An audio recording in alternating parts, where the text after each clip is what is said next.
Di dalam kitab Nawadir karya Al-Imam Ahmad Syihabuddin, di situ ada salah satu kisah menarik. Ada seorang hamba Allah yang akan dimasukkan ke dalam neraka oleh Allah Ta'ala. Begitu banyak maksiatnya, luar biasa. Kemudian Allah panggil malaikat Jibril, wahai Jibril, datang kemari. Datang malaikat Jibril, diperintah oleh Allah, wahai Jibril, tanyakan kepada si fulan hambaku ini, tanyakan dia, apakah dia ini ulama apa bukan. Pertama, apakah namanya seperti nama para ulama?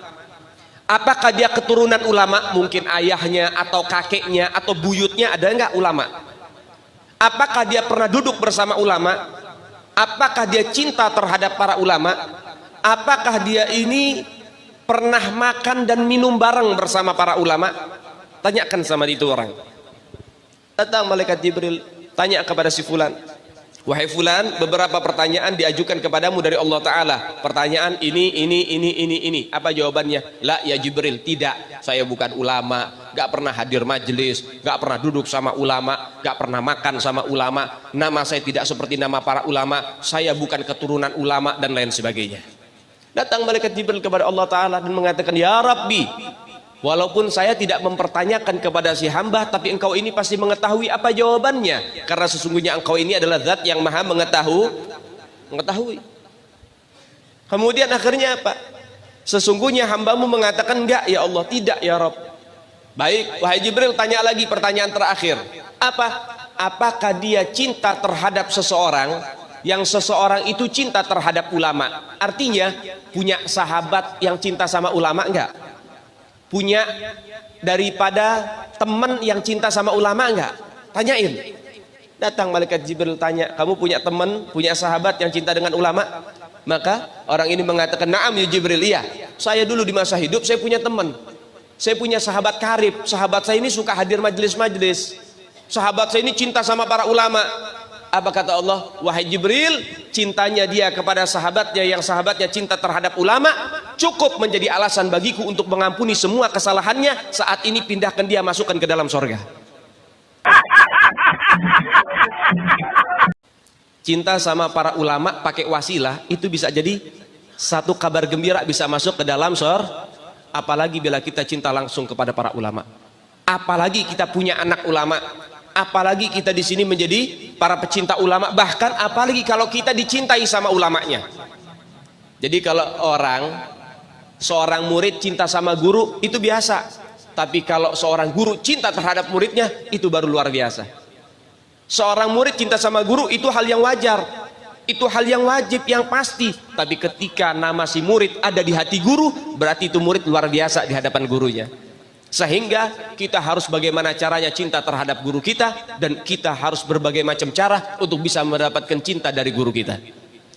Al-Imam Syekh Abdul Qadir Al-Jailani, beliau itu dulu begitu tabah dan sabar terhadap gurunya, sampai hampir setiap hari digoda sama gurunya, diceburin ke sungai waktu di masa-masa dingin. Tetap gak jadi masalah, tetap beliau cinta sama gurunya, ta'zim sama gurunya, dan lain sebagainya, menghormati gurunya. Mungkin kalau anak murid zaman sekarang, kalau diuji sama gurunya udah ngambek duluan. Apa ya orang sini bilang ngambek ini ya? Merajuk. Wah, rada-rada Malaysia nih bahasa Upin Ipin. Ya, mungkin sudah merajuk dia, mungkin sudah ngambek dia sama gurunya. Itu zaman sekarang, makanya banyak murid sekarang nggak berkah. Kenapa? Hubungan sama gurunya nggak baik, hubungan sama gurunya nggak bagus. Tapi mereka orang-orang soleh, kenapa bisa berkah? Karena hubungan dengan guru mereka baik dan bagus.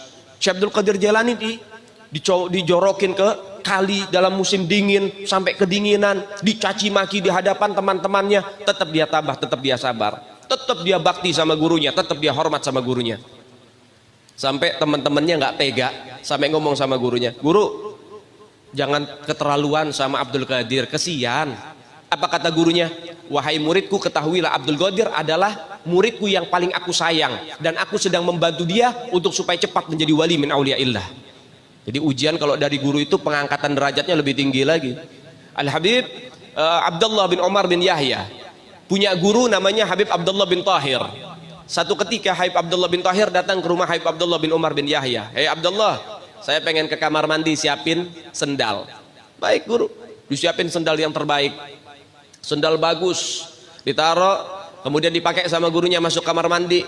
Kemudian berwudu itu guru keluar kamar mandi, sendalnya dilepas. Setelah sendal itu dilepas, berpisah dengan kaki gurunya oleh Habib Abdullah bin Umar bin Yahya, itu sendal diambil, bekas airnya diusap ke wajahnya, kemudian sendal itu diciumi, ditaruh plastik, ditaruh di dalam lemari, dan sampai dia meninggal nggak pernah dipakai itu sendal karena bekas gurunya. Sehingga dengan hal itu Al Habib Abdullah bin Umar bin Yahya menjadi wali min auliyaillah yang betul-betul mendapatkan maratib yang tinggi di sisi Allah Subhanahu wa taala.